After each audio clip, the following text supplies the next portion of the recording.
Salaado Faarax Cali waxay ku jirtay da'aadda 20 jirada waxaa nafsadeeda dhaafiyay saygeeda. Qoyskii ay ka dhalatay ayaa weli waxaa maskaxdooda ka dhex guuxaya sida arxandarada ah ee loo dilay gabadhooda. Yaasiin Faarax Cali waa walaalka Salaado. Faanta waa maqnaa marka waxa la yiraahday abaayada waa la dilay. Marka dhowr mar waa la dilay faanta. Ani dilku waxa umaleynaa caadi ah umaleynaa faanta. Marka ay ma isbitaalka sana u soo galno xal laayay abaayo way dhimatay macnaha waa aamini waayay faanta qofku uu reeyay waa kana meeshaan u taagan yahay waa aamini waa marka say wax u jiraan marka cid ma ka wareysan sababtoo ah diltaankay aamini waayay marka ma ka filayeen inuu dilaan in kale marka hadda aniga waxa u baahanahay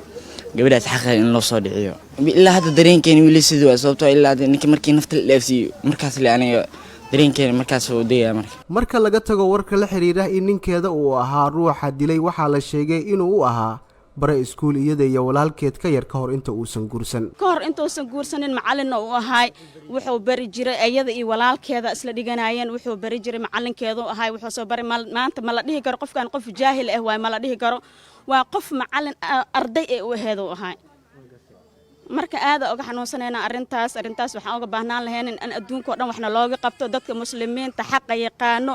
sharciga dhinac walba dawladda dhinac walba waxaan u baahanahay arintaaneeto in waxna looga qabto muddo ku dhow ama ka badan 7 bil ayaa waxaa ka dhex taagneed sida la sheegay xurguf marxuumadda iyo saygeeda waxaana lagu hawlanaa in la xaliyo gabadha ka soo carooto ee guriga imaado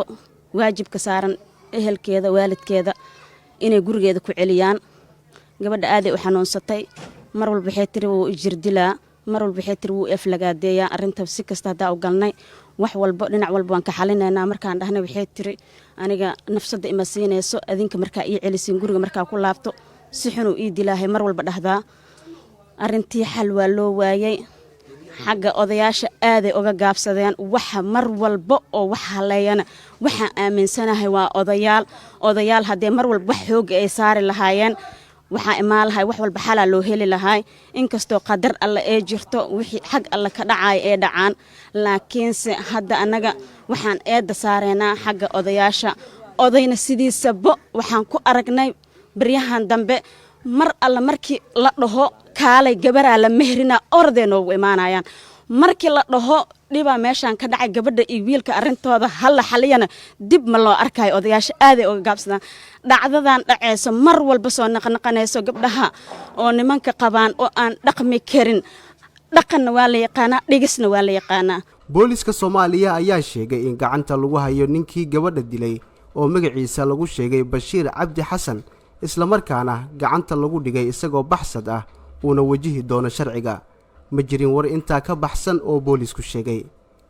haddaba maxaa ka jira in ay jiraan oda dhaqameedyo doonaya in kiiskan loo xaliyo si hoose tolkii waxay taagan yihiin oo asiga uu odayaashiis aad anaga xeer keena ma dhigaayo dil lagu bedelayo macnaha diinta islaamka laga tago nafsi bin nafsi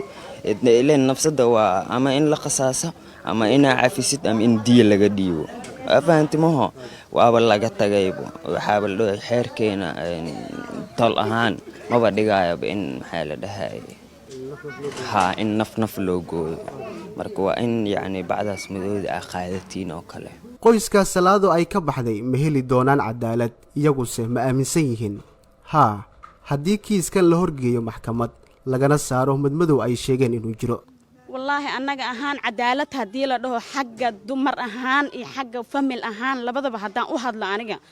waxaan dhihi lahaa nin walba oo falkan geesto in naloo soo qabto sababtoo ay tahay dhacdada ma sii soconayso haddii qof walba waa la cafinaa la dhaho meeshii annaga dumar oo ku baaba'eeno oday maanta hadduu dhaho waan soo fariisanaynaa diyan qaadanayna hadduu dhaho maanta annaga meeshii ku baaba'san annaga meeshii ku rafaadsan nin walba cabsiya galayso nin walba la soo qabto haddii la tuso sharciga wax walba way xalismi lahaayeen saa aaminsanahay waxa asnayna sharciga in la marsiyo cadaalad in helno ninkan sidii sharciga muwaafaqsanaay qof dilo in loo dilaayay in loo dilo ayaa rabaan Salaado Faarax Cali iyada iyo walaalaheedba waxay ku soo koreen nolosha rajaynimo oo hooyadood waxa ay geeriyootay xilli hore waxaana ay ifka kaga tagtay hal gabar oo ay u dhashay nin hore ay u kala tageen ka hor inta uusan guursan saygeedii nafsadeeda dhaafiyey. Zakariya Axmed